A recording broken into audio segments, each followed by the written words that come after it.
Hey, welcome to the Maxwell Leadership Podcast.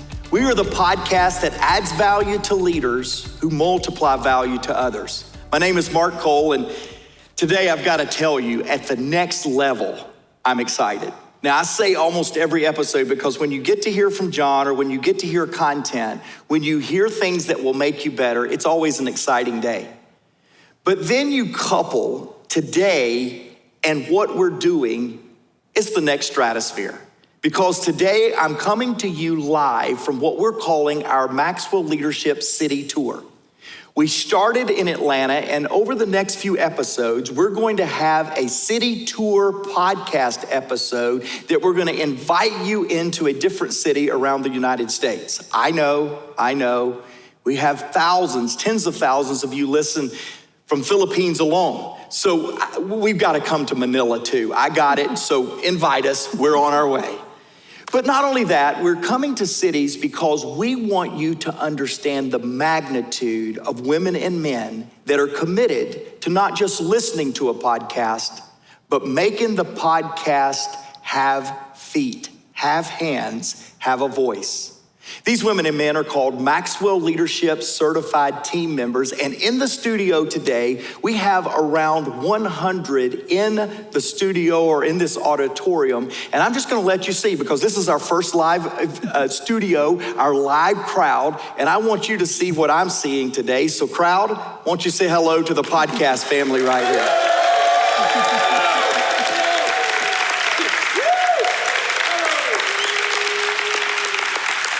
I promise you, podcast listeners, this is not mine and Valerie's family, as in biological family. These are really people that are here because they love to add value to you, and we'll tell you more about that later. Also joining me today is Valorie Burton.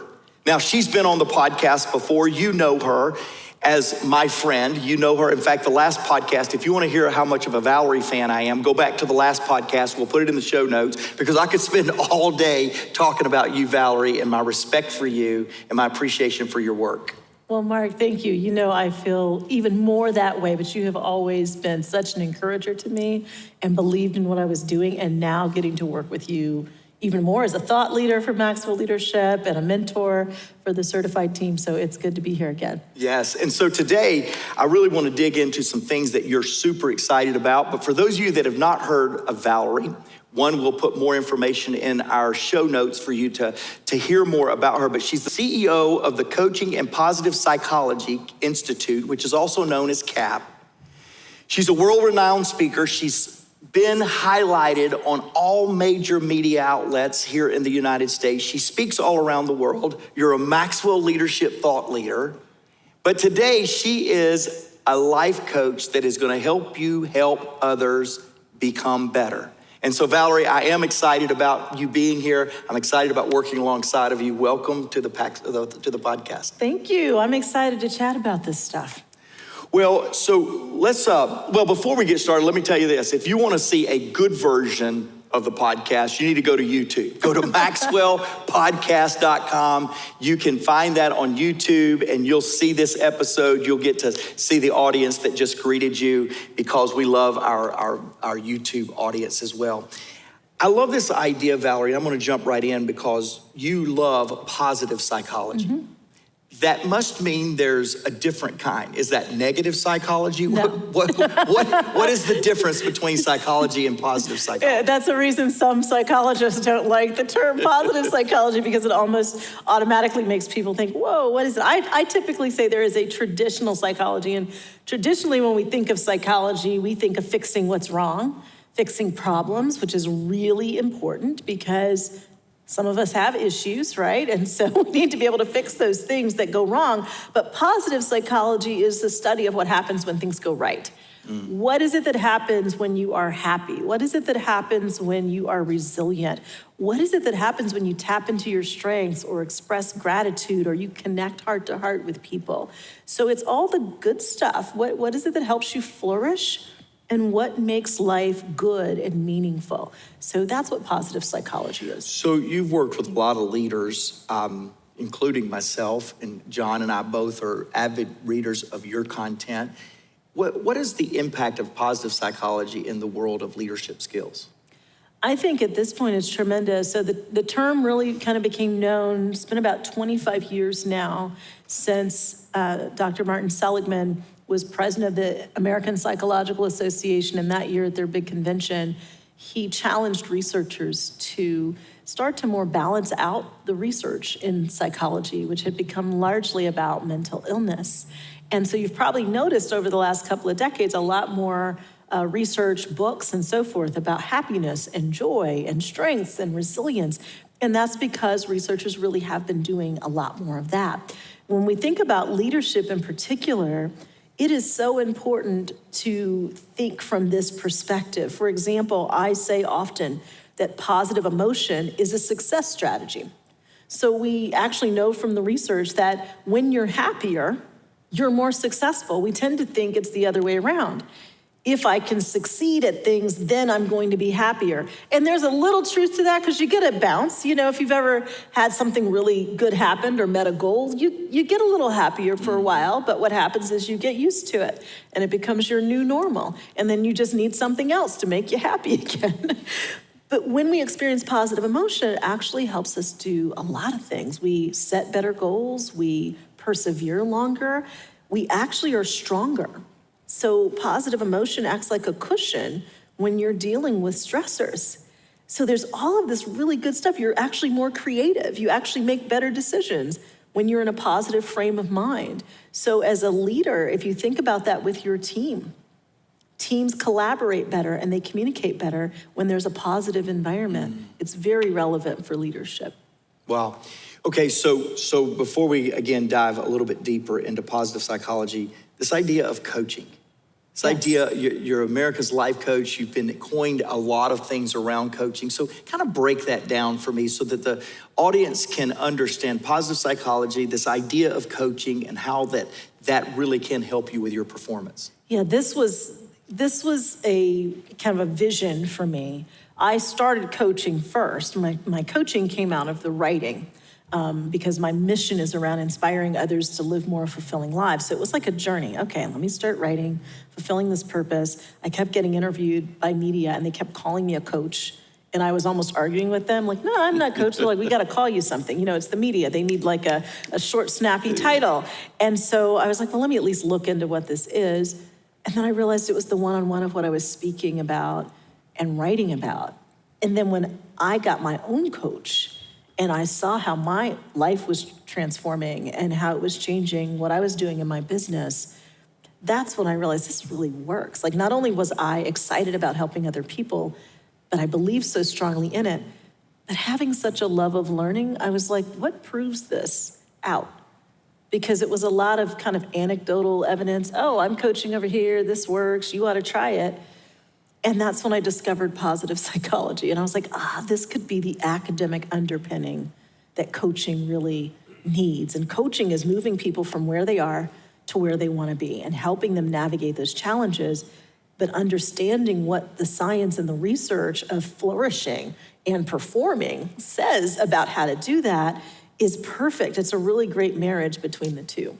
So there's life coaches, there's business coaches, there's athletic coaches. In fact, in the studio here today, and listening podcast land, if you're on YouTube, give us a comment. How many can remember a coach that made a huge difference in your life, whether that's athletically, business? Okay, and just on the count of 3 or in the notes, I want you to yell their name as fast as I can. They may be listening to the podcast and they want to hear their name, okay? So think about it. Think about it. 1, 2, 3. It was nice to meet them. Now, do you remember what they taught you, the game plan, audience? Or do you remember how they made you feel, how important you were? Something they taught you, raise your hand. How they made you feel, raise your hand.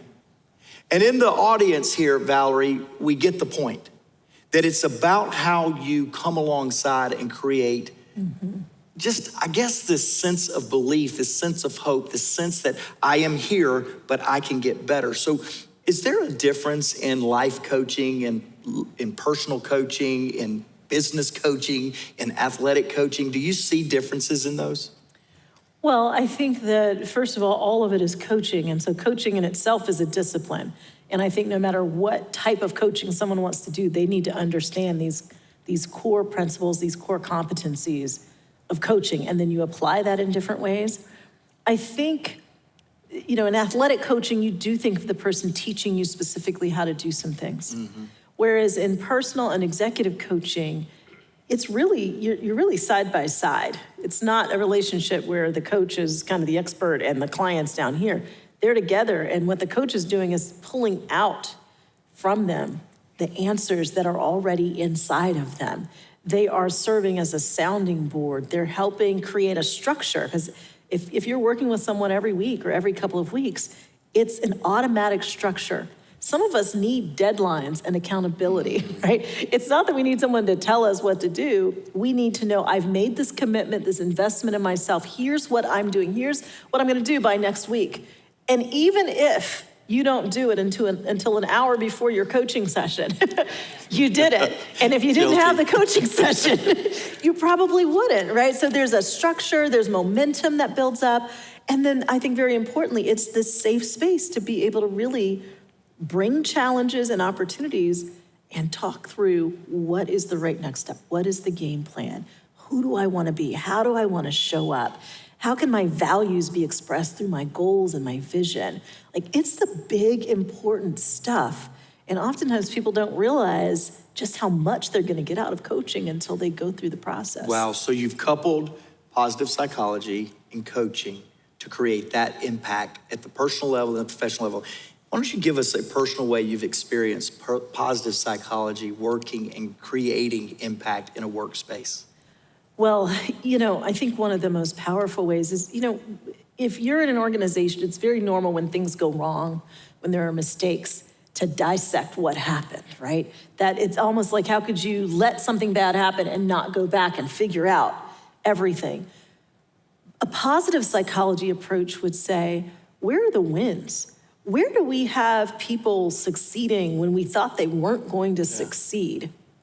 And how could we figure out what enabled that so that we can be intentional about creating more of it, right? So you're looking for the places where things are flourishing, and you're finding those ways to replicate that or to extract lessons from it that you can then apply to succeed in the future or to fix challenges and problems that might occur. Wow. Okay, so then take me to this whole concept. Before you can intentionally grow, you've got to have this plan. You've got to have a growth mindset. Yeah. So how do you begin to put into practice? Give me some practical things of how a leader can get into a practice of developing this growth mindset. Oh, growth mindset is one of my favorite topics in positive psychology. I've heard you speak on it, and she's really good. So there is quite a few researchers involved, but one of the main ones is Dr. Carol Dweck. She wrote a book called Mindset. Was really a life-changing thought process for me. So basically, many of us grow up praised for being smart or being talented, or even as adults, we thrive on that, right? And it's about your natural gifts, and we praise people for that. But what Dr. Dweck and other researchers discovered is that that's not the most important thing. Effort is actually more important. We're actually capable of doing a lot more than we realize, but we often say, well, I don't have that gift, I don't have that talent, I'm not that smart at whatever it is, right? We can actually learn and grow. So those who have a fixed mindset tend to believe that their talents, their gifts are set, and the reason that's a problem is because when they get to a challenge they can't figure out, or they face a problem they haven't come up with a solution for, they think it's a condemnation on their intelligence or their talent. And so oftentimes you might find yourself shrinking away from a challenge because you're afraid it's going to show people, I'm not as great as you think I am. Yeah. What she discovered, she actually discovered this working with gifted and talented students, is that a growth mindset looks at a problem that it can't figure out and says, oh, there's something more for me to learn. They're not actually intimidated by the challenge they can't figure out. They're actually inspired by it. They actually realize, oh, well, I was smart enough to do all this other stuff. If I work a little harder, if I learn, if I ask around, maybe I'm going to get smarter. Maybe I could be more talented. And so she called this a growth mindset. And it really applies in our leadership abilities. I had to apply this because I didn't use the word leader. Yeah. And I was leading, and I didn't consider myself a leader. It applies in relationships. Maybe you didn't grow up with great relationship role models. And so you're like, I'm just not good at this. Well, what if you could get better at it? It could be the same in finances or health. So developing a growth mindset is essential. Otherwise, we back down from opportunities that are in front of us because we're just afraid it means something that it doesn't actually mean. Well, it reminds me, I had on this podcast several years ago, Carly Fiorina, a former CEO of Hewlett-Packard, done some incredible things. And John Maxwell, if you listening to the podcast, John defines leadership as influence, nothing more, nothing less. Carly was on this podcast and she said, Mark, leadership is really problem solving, nothing more, nothing less. And I went, ooh, don't tell John Maxwell that. He's always thought it was influence. But what she was really saying is it's a mindset. That leaders don't see problems as a reason to vacate leadership. They see it as an opportunity to step into leadership. That's the point. That's why we need leaders. That is exactly why we need leaders. This idea that there is a degree of uncertainty to leadership. It is a fact of life. Our ability to change our mindset, whether it's growth, whether it's leadership, comes in our ability to change the mindset. And wouldn't you agree, most of the time, we can't unlock our mindset without help? We have to be open. To be able to grow is to say, and especially if you were praised in certain areas and your identity is set with those areas, to be able to say, yeah, there are some levels I haven't reached, but do I want to achieve my potential?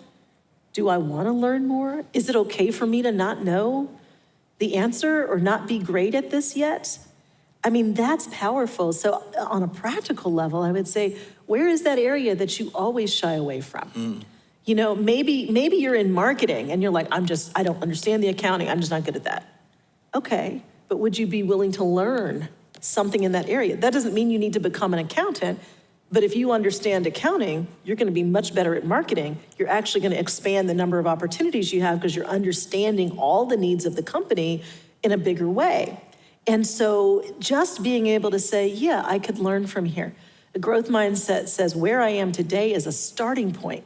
Wow. This isn't the end. I haven't, reached this lid that I can't get above. I get to raise the lid and grow. And that in itself is powerful. To me, that's the exciting part of personal growth, that you're willing to keep growing. And that it's not any kind of condemnation on who you are when you don't know answers. So then you get this epiphany, perhaps for some, I need to grow. I need to unlock myself. There's a blind spot that I have. How important is it from your perspective, and she's a life coach, so I understand that. How important is it your perspective, that follow through and that companionship or that partnership as you begin to unlock these things that's holding you back from growth? Yeah. So I think this is something I discovered for myself. So I love any kind of positive psychology assessment, like figure out who I am. I've got, I created one around happiness triggers, the things that just kind of trigger your happiness naturally. Well, I love doing the ones on strengths. And there's a character strength survey that's called the VIA, but there's also the StrengthsFinder, which is Gallup. And there's a strength on there that I envied, which is terrible. You had strength envy. Yes, I did. And my husband had it in his top 5. And I don't know where it was for me. That's even worse. You envy it, and then it's your significant other. Yeah, and I was like, it was called activator. Activators, when they have, there's an opportunity, they go. Like, I'm an overthinker. Anyone else in here overanalyze? You have an idea, it takes you like 5 years to move forward with it, right? I analyze it, I plan it, I write the plan, I write the vision. I'm a visionary, but activate. I was like, I want activator. But those activators, they just run into stuff. Like, you need a plan. So this was difficult for me. Well, I actually retook the StrengthsFinder, and activator was in my top 5. Come on. And this is how I did it. I'm also a learner. I love learning. And I began to tie learning to action. Wow. In other words, rather than feeling like I had to be perfect and have the whole plan figured out, I realized that action is how you learn. So I would just say to myself, what action could I do? What could I learn? What action could I take that would teach me something that gets me closer to the goal? And so that's a growth mindset. That you say, I'm taking a step forward. The step doesn't have to be perfect. This might not work, but I'm still gonna learn something from it. And so that freed me because I had not given myself permission to take action unless I had all the answers first. But when I just made that simple mental shift because I love learning, I love growing, and I said, well, you grow by taking action. And the thing was, I always teach that with coaching. In between coaching sessions, you take action. And then you come to the next session and you go, what happened? What did you learn? If nothing happened, there's still something to learn. If you procrastinated, let's dive into that. So I realized I knew that on a philosophical and a professional level, but applying it to myself actually helped me to activate my activator. That's awesome. It helped me to take action more often. That is so encouraging. So if anybody's got strength envies, she knows how to help you get past that. So just real quick, did you take your test to your husband and say, ha, ha, ha? I mean, did we get, I'm just kidding. I didn't, but he was so proud of me. I was like, Yeah. You will not believe this. Like, I wanted activator. And, your natural strengths generally, the ones that are just innate, they're going to stay pretty high for you. But you can be intentional about saying, I want more of this in my life. Like on the other strengths assessment, I wanted more humor and playfulness. That's Jeff's number one, by the way. So if you don't have it, you can marry it. Right? There you go. Have your date take a strengths assessment. I'm looking for. I want a party. But I did the same with that. I was like, I want more humor and playfulness. And so you can take strengths that you want and be intentional about incorporating those more, because strengths really are just values in action. It's what we set in motion because we value it. Podcast listeners, that right there is worth the price of listening in. Thank you for that. Let me change this just a little bit. John says that you cannot give what you do not have. We've all heard John say that. How does that apply to positive psychology and coaching? So I believe it applies because we have to walk the talk. So for me, as I went back to grad school to study positive psychology. I was so fascinated when I discovered it, and there goes the love of learning, right? I was like, I'm gonna go to grad school again. It was the most wonderful experience. But I had to apply it. Like, does this stuff, I know it works, like I know what the science says, I know what the research says. I had to start applying it in my own life. Very intentionally cultivating positive emotion. That meant, for example, movement is a happiness trigger. 20 minutes of cardio boosts your mood for up to 24 hours. I got very intentional. It wasn't that I didn't exercise before, but I also saw it as something different now. This isn't about weight. This is about well-being. This is about feeling good. This is about the fact that when you get some cardio in, you think more clearly. I worked for an hour this morning on the elliptical. Like, I knew something I needed to do before I came up here. And so I just used the notes on my phone. I think I wrote like 800 words worth of a plan that we're working on because I was working out. And as I'm doing that forward movement, I'm moving forward. So I think it is being able to incorporate positive psychology as a lifestyle, incorporating what you know from leadership, what you know about positive emotion, resilience. This was a big piece of my studies in positive psychology. And I had to put that to work just as I was finishing grad school. I found myself going through divorce. And then I found myself working on resilience training with the military.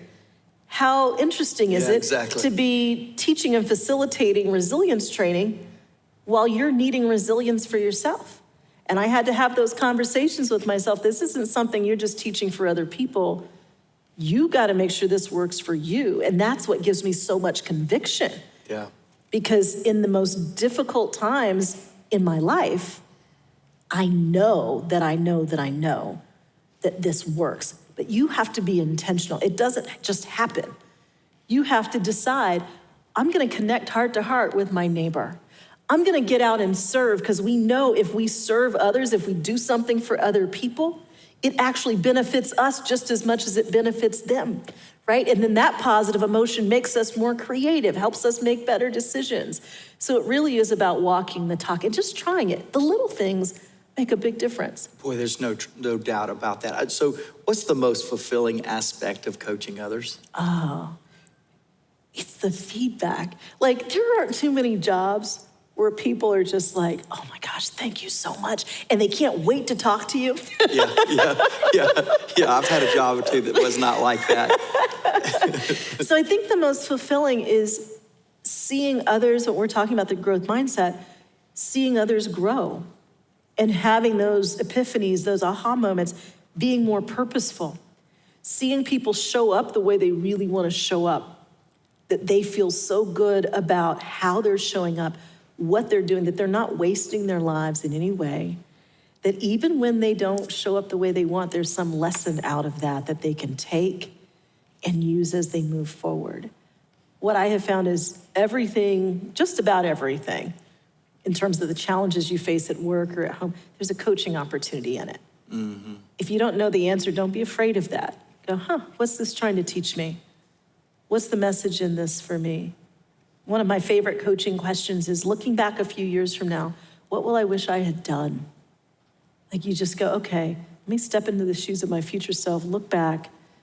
What does the wisdom of my future self say? And you always get an answer. Wow. And that's fun. So I think that's probably the most fulfilling, because people are making important choices when they invest in the time and the resources of a coach. Well, I watched you, for our podcast listeners, our podcast viewers, we're in the city tour here in Atlanta, and I watched you in a meet and greet with, for our podcast listeners, we have over 48,000 coaches with Maxwell Leadership in 165 countries.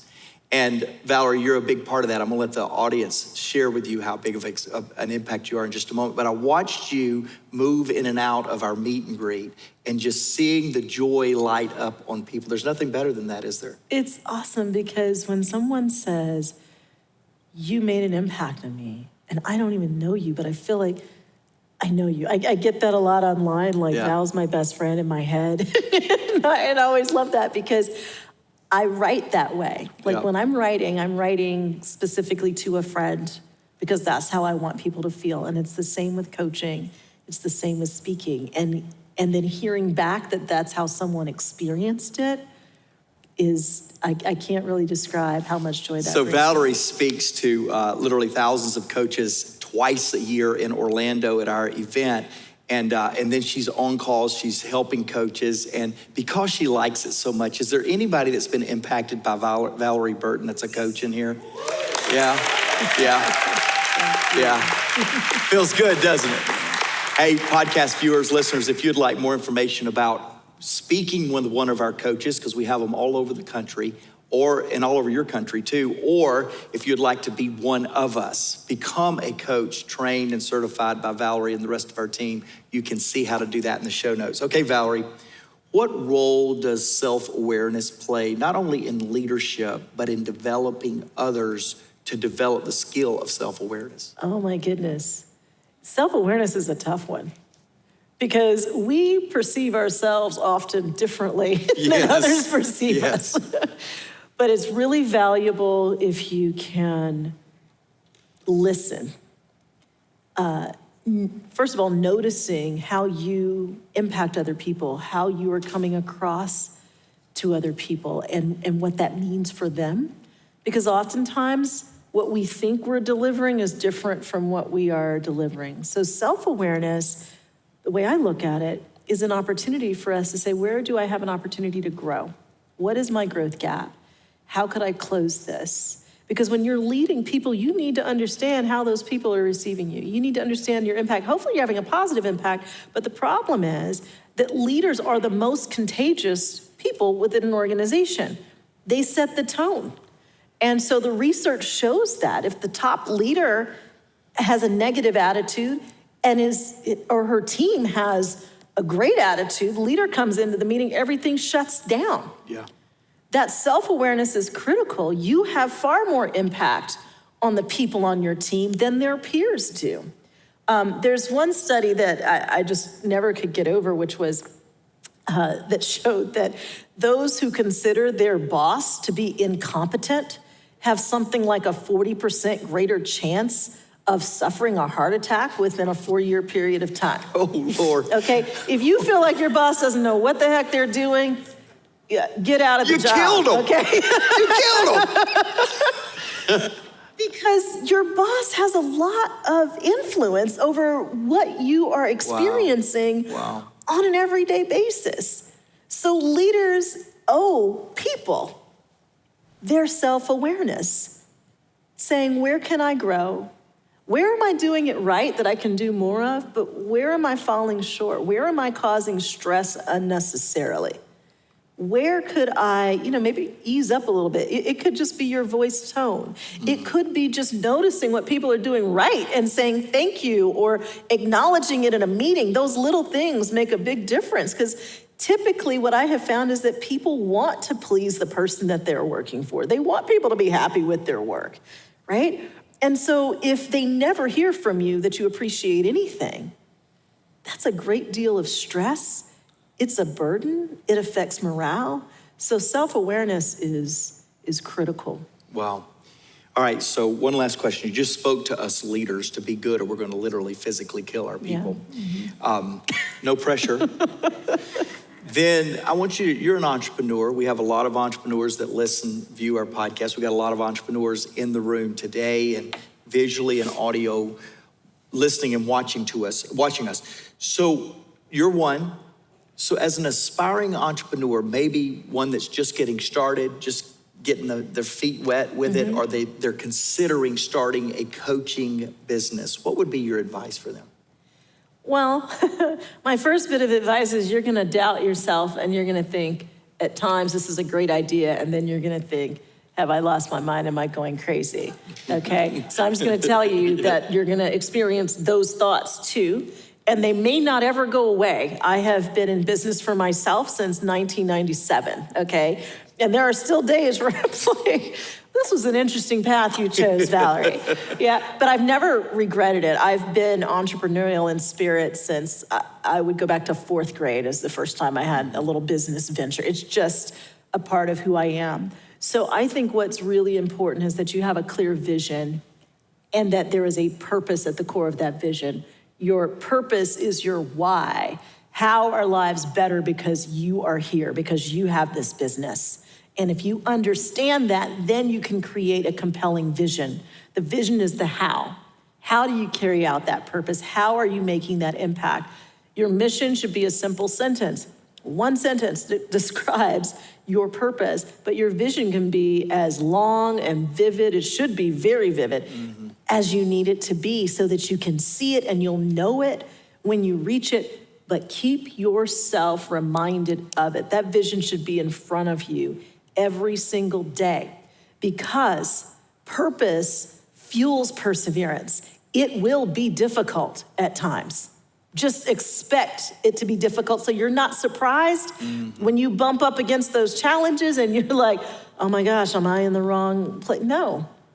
It was never going to be easy. Doesn't mean it's not worth it. But if you can go back to purpose, you'll have the energy to keep persevering if you understand your why. Because Mark, there were times, especially in those first 7 years, and I'm saying 7, it took 7 before I felt like, oh yeah, this is really, really going, right? And I would think over and over again, if I'd stayed in my PR job, I'd be making a lot more money. I'd have a great title by now. But I knew that wasn't what I was supposed to be doing. Yeah. And so since I knew my purpose, and for me it was calling, like I prayed to know my purpose. And so I knew if I got quiet with that purpose, I was in the right place. I wasn't supposed to turn around and go do something else. And purpose always kept me going, because I wanted to know when I get to the end, right, whenever that's going to be, that I could look back and know that I accomplished what I was put on the planet to do. And so if your business doesn't, for you, ignite a sense of purpose, then go back to the drawing board. What's your purpose? What's the impact you're trying to make? Because it will get hard, but if you know the purpose behind it, you're gonna keep going. And I've taught often, as does John, that purpose piece that you just really captured well, and putting a plan, get clarity around the plan. And I think it's getting people around you, just to stay with the P, but it's the accountability. And as entrepreneurs, often you that's listening to this podcast, so often you feel like you're the only one. You are in it alone. That's why I love our community. That's why I love what we're doing today on this podcast. We're in community and we're realizing, hey, I'm not alone. When you recognize as an entrepreneur, you may not have anybody on your team, you may not have anybody that understands your purpose and your why, but you still need to bring people around you that will keep you accountable to the plan that is attached to your purpose. And when you can put those three together, I feel like that's the magic. That is so huge. So connection, I mean, resilient people don't go it alone. Right. There is no extra badge you get, no extra award that, oh, I did it all by myself. And it's not even nearly as fun doing it all by yourself anyway. But having some people that have been there and done that, and sometimes you won't know them personally, right? You may start to meet people eventually, but I had some role models that I didn't know, but I studied, right? And then that sense of community that you mentioned is so very important. Yeah. Like the Maxwell Leadership Team wasn't around when I started doing I'm doing. When I am at the IMC and I see that connection, that whole idea, even as an author, having other author friends, you know, I will never forget, as a matter of fact, I was doing Thrive back in the day when John Maxwell would have the big women's conference, I emceed it. And one of our speakers came and we were in the car, like on the way to the event, and she's talking about this deadline she had not met. It was Liz Curtis Higgs. You remember Liz? I remember Liz, yep. And so she starts talking about procrastinating. Like, this is an author that, like, I was just in awe of because the number of books that she had written, and she was just so funny. And so, in my head, Liz is the kind of person that she was just sitting down every single day. And I know she's got a process, but at this particular time, she was talking about how badly she had procrastinated. And I was just sitting there and going, Liz procrastinates? Blasphemy. And somehow I felt like, oh, well, I'm a real author too then. If Liz procrastinates, right? I'm not alone. And it was funny because I said something to her like, you procrastinate? And she's looking at me like, who are the writers you know that don't procrastinate, right? And when we're in community with other people, we realize we are not alone. The problems that we're experiencing are not unique. There's not something uniquely wrong with us. We can stop beating ourselves up. We can laugh at ourselves a bit. And then we can talk about, so what do you do when that happens? How do you get over that? Like, we get tools from each other. And that is powerful and keeps us going, because if we realize, oh, I'm not alone. Oh, this is normal. This is a normal problem to have. Then we just kind of figure, oh, it's a normal problem. I need to learn how to deal with it and keep going. Valorie, I'll wrap this podcast the way I'll wrap the last one, which then puts you on the hook for another one. I could talk for a lot longer. I love digging deep into your passion to help others reach their full potential.